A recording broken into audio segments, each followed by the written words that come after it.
তিনি সখীরা বুঝতে পারল যে রাধারানীর মন উঠছে না, মানে তার মন ভরল না দেখে। তখন সে সখীরা সবাই মানে জোর করে ধরে সেই রথগুলো এক এক করে, কৃষ্ণের রথ এবং বলরামের রথ, সুভদ্রা মহারানীর রথ, এই তিনটে এক এক করে টেনে কোথা থেকে? দ্বারকা থেকে। কোথায় নিয়ে যাচ্ছে? এটা ওই যে কুরুক্ষেত্রের যেখানে স্নান করতে গেল সেই সূর্যগ্রহণের সময়, সেখান থেকে নিয়ে যাচ্ছে কোথায়? বৃন্দাবনে। এই বৃন্দাবনে যে নিয়ে যাচ্ছে, এই জন্য এই যে সেই বৃন্দাবন আর এই যে আমাদের পুরী ধামের যেটা সুন্দরাচল বলে, এই বৃন্দাবন অভিন্ন। আর দ্বারকা, সেই দ্বারকা আর বৃন্দাবনে আমাদের যে এই যে এখানে পুরী ধামে যেখানে জগন্নাথ দেব সবসময় বিরাজ করেন, সেটা অভিন্ন দ্বারকা বলা হয়। এইভাবে এই লীলাটা আমরা দেখুন, এটা আমরা এই রস আস্বাদন করে আমরা আনন্দ পাই। তারপরে বলা আছে যে গুন্ডিচা মন্দিরে যদি ভগবানকে অর্থাৎ জগন্নাথকে যদি কেউ দর্শন করে, গুন্ডিচা মন্দিরে 10,000 বার দর্শন করার ফল, 10,000 বার আমরা যদি দ্বারকায় দর্শন করি, অর্থাৎ নীলাচলে জগন্নাথ বলদেব সুভদ্রা মহারানীকে যদি দর্শন করি, তাতে 10,000 বার দর্শন করলে যে ফল হয়, গুন্ডিচা মন্দিরে মাত্র একবার দর্শন করলে সেই ফল লাভ হয়ে যায়। শুধু তাই নয়, এরপরে আরো আমাদের সকলের জন্য আরো সুসংবাদ হল এই যে যদি আমরা গুন্ডিচা মন্দিরে দিবা ভাগে দর্শন না করে রাত্রি ভাগে কেউ দর্শন করতে পারি জগন্নাথ বলদেব সুভদ্রা মহারানীকে, বলছে সেটার ফল 10,000 বার নীলাচলে দর্শন করার ফল তা নয়, বলছে লক্ষ লক্ষ কোটি কোটি গুণ ফল বেশি হয় এবং তাদের আর জন্ম মৃত্যু হয় না, জন্ম মৃত্যু বারণ হয়ে যায়। মানে আমাদের পুনরায় এই যে জন্ম মৃত্যুর আবর্তে ভ্রমণ করতে হয়, জন্ম মৃত্যু জরাবেদি, এই যে দুঃখ কষ্ট, এই মর্তলোকে বারবার আসা যাওয়া, এ থেকে আমরা সম্পূর্ণ আমরা মুক্ত হতে পারি, এভাবে বলা আছে। এইভাবে আমাদের লক্ষ্মী দেবীকে যখন কথা দিয়ে এসেছিলেন জগন্নাথ যে আমি ওখানে যাব আর আসব, কিন্তু ওভাবে তো বলেনি, তাহলে তো লক্ষ্মী দেবী ছাড়েন না। ওখানে বলেছিল যে অসুস্থ লীলা 15 দিন ধরে চলছে, তো অসুস্থ আর সুস্থ হচ্ছে না। তখন লক্ষ্মী দেবীও চিন্তিত, কি করা যায়, কি করা যায়। এখন ওই ভগবান শ্রীকৃষ্ণ নিজেই বলছে যে বোধহয় আবহাওয়া একটু চেঞ্জ করলে আমি বোধহয় সুস্থ হব। বললে আবহাওয়া চেঞ্জ বলে একটু বৃন্দাবনে। ও আবার সেই বৃন্দাবনের কথা তোমার, তুমি বৃন্দাবনের কথা, ওই রাধারানীর কথা, সখীদের কথা, ঘুমের ঘরেও শুধু ওই নামগুলো উচ্চারণ করো, আবার সেখানের কথা বলছো। তখন জগন্নাথ বুঝতে পারলো যে হায় রে, ভুল হয়ে গেছে।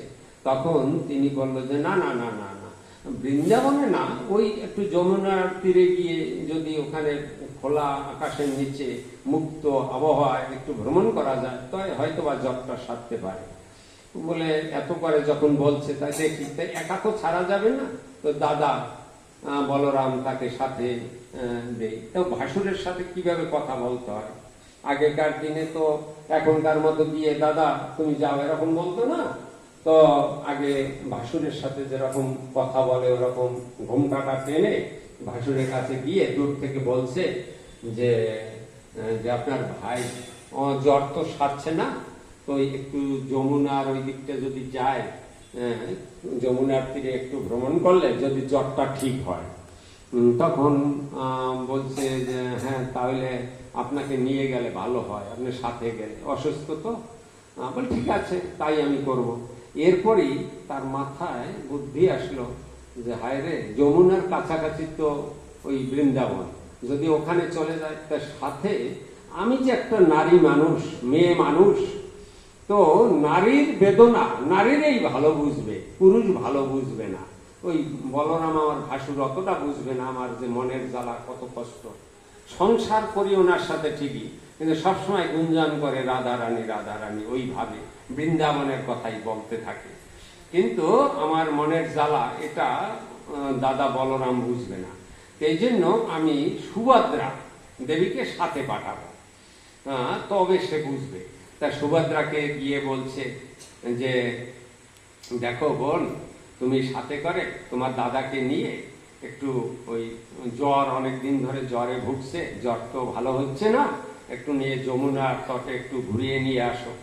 হ্যাঁ, তো এই বলে কোন রকম উনি ওই নীলাচল, আমরা যে পুরীর যে জগন্নাথ মন্দির থেকে কোন রকম বায়না দিয়ে মানে বের হওয়া, এইভাবে উনি কোন রকম বলে কইয়ে ঠিক আছে তাই হবে, কথাবার্তা হয়ে রইল। আগামীকাল সকালে, আজকের গুন্ডিচা মার্জন হচ্ছে ওইদিকে, আবার আগামীকাল সকালে এই জগন্নাথ রওনা দিবেন কোথায়, ওই বৃন্দাবনের দিকে।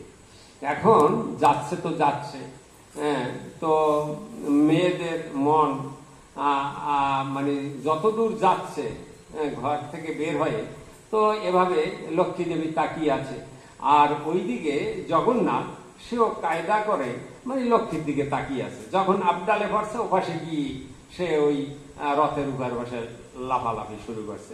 এখন বলছে ও দাদা, হ্যাঁ, সুভদ্রা মহারানী বলছে তুমি, তোমার জ্বর ভালো হয়ে গেল? বলে এ তো সব বায়না, তুই বুঝতে পারিস না, তোর বৌদিকে দেখালাম এই 15 দিন, ও সব কিচ্ছু না, চল তাড়াতাড়ি চল। যখনই আর এইদিকে লক্ষ্মী ভাবছে না, আমার সাথে কথা দিয়ে গেছে মাত্র কি একদিন থাকবে, আর দেখো না আমার প্রতি কতটা না টান, যত দূর গেছে মানে আমার দিকে এক দৃষ্টিতে তাকিয়েছিল তত দূর, তার মানে এসব কৃষ্ণের ছলনা। এভাবে করে করে ওখান থেকে বেরিয়ে আসছে। আপনারা জানেন এরপরে 1 দিন 2 দিন 3 দিন 4 দিন 5 দিনের দিন আর সবুজ হয় না। তারপর লক্ষ্মী দেবী পান্ডাকে নিয়ে গেছিলেন, পান্ডাকে নিয়ে জগন্নাথ, অনেক পান্ডাদের নিয়ে তারপরে একটা রথে করে এবং অনেক মোটা সোটা পান্ডাদের সাথে করে নিয়ে গেছে লক্ষ্মী দেবী। তো নিয়ে গিয়ে তারপরে তো সেখানে গিয়ে বলছে যে এটা কার রথ? বলছে এটা তো ওই গুন্ডিচা মন্দিরের গেটে গিয়ে ওই কৃষ্ণের রথটা দেখে বলে এটা কার রথ? বলছে এটা তো ওই কৃষ্ণের রথ। বলে ভাঙবো এটা।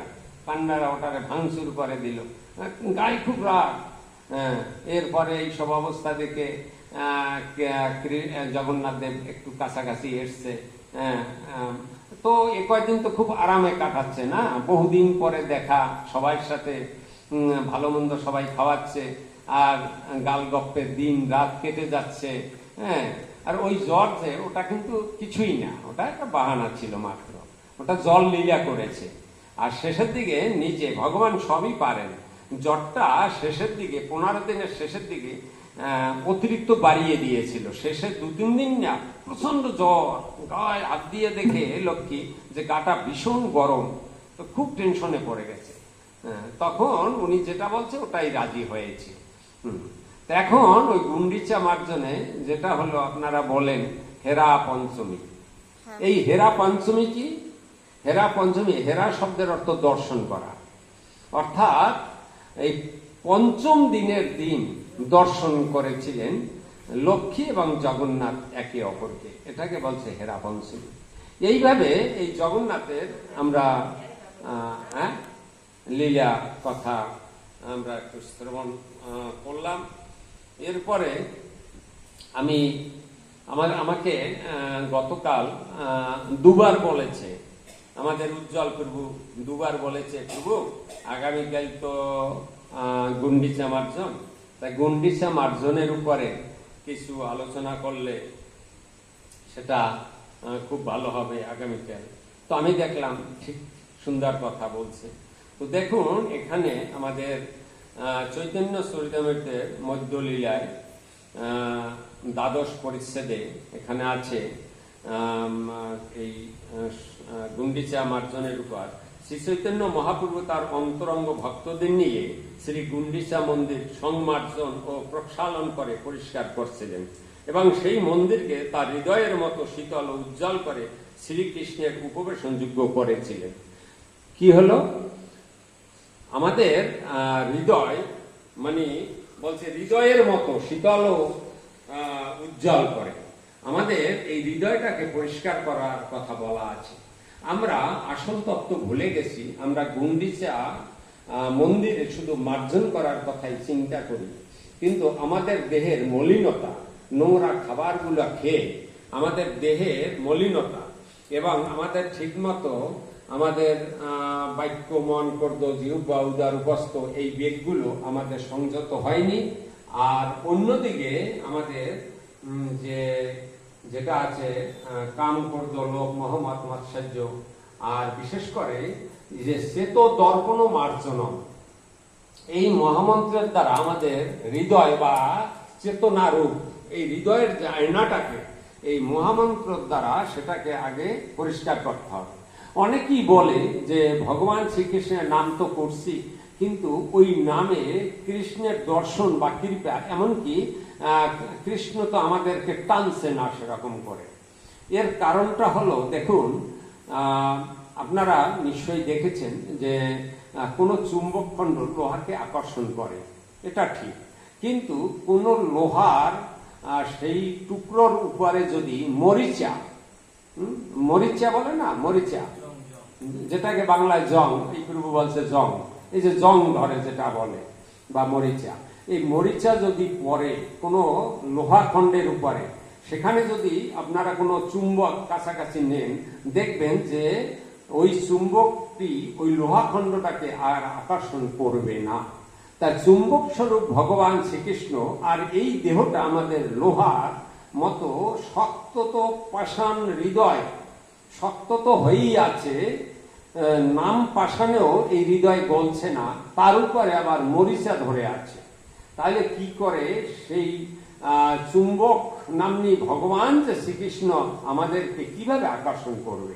অনেকেই বলে আমাকে তো আকর্ষণ করছে না, কিভাবে আকর্ষণ করবে? এই জন্য এই হৃদয়ের যে মলিনতা, এটাকে দূরীভূত করার জন্য শ্বেত দর্পণ মার্জনম, সবসময় এই নাম কলই কলমশ নাশনং, সেই ভগবান শ্রী কৃষ্ণ চৈতন্য মহাপ্রভুর যে শিক্ষাষ্টকমের একটা শ্লোক, সেখানে বলছে যে এই আমাদের হৃদয়ে বা চিত্তে যে মলিনতা পড়ে আছে সেটাকে নির্মূল করার জন্য একমাত্র আমাদের এই মহামন্ত্র 16 নাম 32 অক্ষর, এই মহামন্ত্র কীর্তন করতে হবে।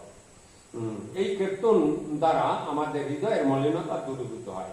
দেখুন আজকের গুন্ডিচা মার্জন এ সম্পর্কে লিখতে গিয়ে প্রথমে যে শ্লোকটা, সেখানে বলছে যে শ্রী চৈতন্য মহাপ্রভু তার অন্তরঙ্গ ভক্তদের নিয়ে শ্রী গুন্ডিচা মন্দির সংমার্জন প্রক্ষালন করে পরিষ্কার করছিলেন এবং সেই মন্দিরকে তার হৃদয়ের মতো শীতল ও উজ্জ্বল করে শ্রীকৃষ্ণের উপবেশনযোগ্য করেছিলেন। এখন শ্রীকৃষ্ণকে আমাদের হৃদয়ে আমরা উপবেশন করাতে চাই, বসাতে চাই, তাহলে এই জন্য আমাদের পরিষ্কার করতে হবে। এই জন্য দেখুন ভক্তগণ, বারবার একই কথা আপনারাও জানেন, কিন্তু এছাড়ার বিকল্প যেহেতু কোনো রাস্তা নেই, এছাড়া বিকল্প আর কোনো পথ পন্থা নেই, একমাত্র ভগবান শ্রীকৃষ্ণ আরাধনা ছাড়া, এবং তার আরাধনা করার জন্য আমাদের হৃদয়টাকে ভগবানের কৃপা লাভের জন্য আমাদের হৃদয়, আমাদের অন্তরকে আমাদের কলুষ মুক্ত করতে হবে, কলুষতা থেকে দূরীভূত করতে হবে, কলুষ মুক্ত করতে হবে, ভিতরে যেন কোনো মলিনতা না থাকে। এই জন্য আমাদের আহার, এই যে ভক্তরা বারবার বলে আহারের কথা, আহার শুদ্ধ তো দেহ শুদ্ধ, এই জন্য আহার শুদ্ধ না হইলে হয় না। আমরা গেজা, মদ, বিড়ি, সিগারেট খাবো, মাছ মাংস খাবো, কি হবে? ভগবানের প্রসাদ গ্রহণ করতে হবে, তবে তো হরি কথায় এসে ঘুম আসবে না, নাই তো ঘুম আসবে। হরি যেসব প্রভুরা ঘুমাচ্ছেন একটু সজাগ হবেন আশা করি। এরপরে বলছে শ্রী চৈতন্য মহাপ্রভুর জয়, শ্রীমান নিত্যানন্দ প্রভুর জয়, শ্রী অদ্বৈত আচার্য প্রভুর জয় এবং শ্রী চৈতন্য মহাপ্রভুর সমস্ত ভক্তবৃন্দের জয়। বলছে শ্রীবাস আদি শ্রী চৈতন্য মহাপ্রভুর ভক্তদের জয় হোক, আমি তাদের কাছে প্রার্থনা করি তারা যেন আমাকে শক্তি দেন যাতে আমি শ্রী চৈতন্য মহাপ্রভুর চরিতামৃত বর্ণনা করতে পারি। দেখুন, মহারাজ প্রতাপরুদ্র তার রাজধানী কটক থেকে সার্বভৌম ভট্টাচার্যকে চিঠি লিখে জানিয়েছেন যে শ্রী চৈতন্য মহাপ্রভু যদি আদেশ দেন তাহলে তিনি তাকে দর্শন করতে আসবেন। তো সেই পত্রের উত্তরে ভট্টাচার্য লিখলেন যে শ্রী চৈতন্য মহাপ্রভুর আদেশ পাওয়া গেল না। তখন রাজা তাকে আরেকটি পত্র লিখলেন। সেই পত্রে মহারাজ প্রতাপরুদ্র সার্বভৌম ভট্টাচার্যকে লিখেছিলেন, আপনি মহাপ্রভুর সমস্ত ভক্তদের কাছে আমার জন্য নিবেদন করবেন তারা যেন আমার প্রতি সদয় হয়ে মহাপ্রভুর কাছে বিনীতভাবে অনুরোধ করেন। তাদের কৃপার প্রভাবেই কেবল আমি শ্রী চৈতন্য মহাপ্রভুর শ্রীপাদ পদ্মের আশ্রয় লাভ করতে পারি। মহাপ্রভুর কৃপা ছাড়া আমি রাজ্য শাসন উদাসীন গৌর হরি যদি আমাকে কৃপা না করেন তাহলে রাজ্য ছেড়ে আমি যোগী হয়ে ভিক্ষাবৃত্তি অবলম্বন করব। এইভাবে আলোচনা কথোপকথনের পরে মহাপ্রভু পুরী ধামের সকল ভক্তবৃন্দ, বিশেষ করে পূর্ববঙ্গ থেকে যেসব ভক্তরা গিয়েছিলেন সকলকে নিয়ে সংমার্জন করেছিলেন গুন্ডিচা মন্দির। এই গুন্ডিচা মন্দির এত সুন্দরভাবে পরিষ্কার পরিচ্ছন্ন করলেন যে মহাপ্রভু নিজে আচরিয়া ধর্ম জীবকে শিখিয়েছেন। নিজে আচরণ না করলে অপরকে শিখানো নাহি যায়, এই জন্য নিজে আচরণ করে শিখিয়েছেন। ভক্ত বেশে তিনি ভক্তরূপ ধারণ করে ভক্তের মনোভাব নিয়ে সে আচরণ করেছেন। কি করেছেন? ভক্ত কিসে সন্তুষ্ট হবেন? সেবায় সন্তুষ্ট হয় ভক্ত। উনি সেবা করে দেখিয়েছেন গুন্ডিচা মন্দির কিভাবে মার্জনা করতে হয়। সবাই যতটা না পরিমাণ নোংরা আবর্জনা পরিষ্কার করেছে, বলছে টোটাল উনি অর্ধেক করেছে, আর সবাই মিলে তার অর্ধেক করেছে এতটা সেখানে। তারপরে কলসে কলসে জল এনে তারপরে সেই জল দিয়ে উনি করেছেন। তখন কোন কোন ভক্তরা আমাদের বিশেষ করে পূর্ববঙ্গ থেকে গিয়ে ওই সময় মহাপ্রভুর পায়ের উপর ইচ্ছা করি জল ঢেলে দিয়ে ওই জলও পান করেছিল। তখন মহাপ্রভুর কাছে এই করেছিল, সেখানে অভিযোগ করেছিল যে দেখুন আপনার পায়ের চরণামৃত পান করছে অমুকে। তো মহাপ্রভু তখন এটা লোকশিক্ষার জন্য যে আমরা যেন পা বাড়িয়ে না দেই, আমাদের চরণের জল আর একজনে ধুয়ে নিয়ে খাবে এরকম যেন আচরণটা সদা সর্বদা আমরা করতে না থাকি, এরকম মনোভাব যেন আমাদের মধ্যে না আসে। এই জন্য মহাপ্রভু তখন তার গালে গিয়ে দুটো চর দিয়েছে যে তুই এরকম করলি, আমাকে আমার পায়ে জল ঢেলে সেই জল পান করলি এরকম। কিন্তু যদিও মহাপ্রভু অন্তরে ভিতরে ভিতরে খুব খুশি ছিলেন, এই ঘটনায় খুশি ছিলেন, জানে যে এটা একটা ভক্তদের খুব উন্নত স্তরের লক্ষণ। যখনই না এরকম মনোভাব হয় তখন সে তখন মহাভাব স্তরে তখন চলে যায় এরকম। এই জন্য মহাপ্রভু এই মন্দির মার্জনা করে দেখিয়েছেন যে আমাদের চিত্তরূপ দর্পণ আমাদেরও সকলের, ওটা তো বহিরঙ্গে, অন্তরঙ্গা ভাবে আমাদের চিত্তরূপ দর্পণকে আমাদের এই হরিনাম মহামন্ত্র দ্বারা মার্জনা করা উচিত। এবং এই মার্জনার ফলে আমরা ভগবানের কৃপা লাভ করতে পারবো এবং আমাদের হৃদয়ের পটে যখন পরিষ্কার পরিচ্ছন্ন হয়ে যাবে, আয়নার মতো ঝকঝক হয়ে যাবে, তখন আমরা ভগবানকে সেই আয়নায় দর্শন লাভ করতে পারবো। হরি বল, হরে কৃষ্ণ। তো এখানে এই গুন্ডিচা মার্জনের ঈদ, আর আপনাদের আজকে